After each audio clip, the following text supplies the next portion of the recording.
Sa bisa ng warrant of arrest para sa kasong acts of lasciviousness, nahuli ang isang wanted person ng mga otoridad sa Barangay 6, Catbalogan City, Samar. Magbabalita dyan si Patrolwoman Cristel Palapax.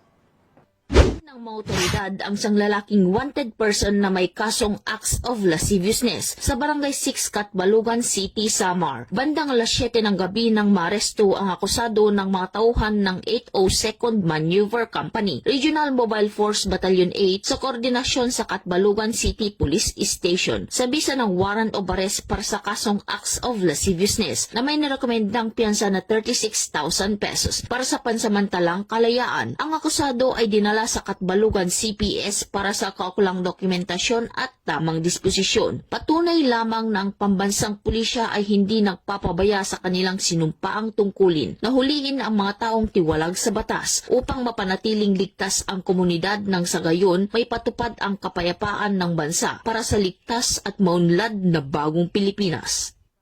Mula dito sa Eastern Visayas, ako ang inyong PNN correspondent, Patrolwoman Palafox, alagad ng batas, tagataguyod ng Balitang Pulis.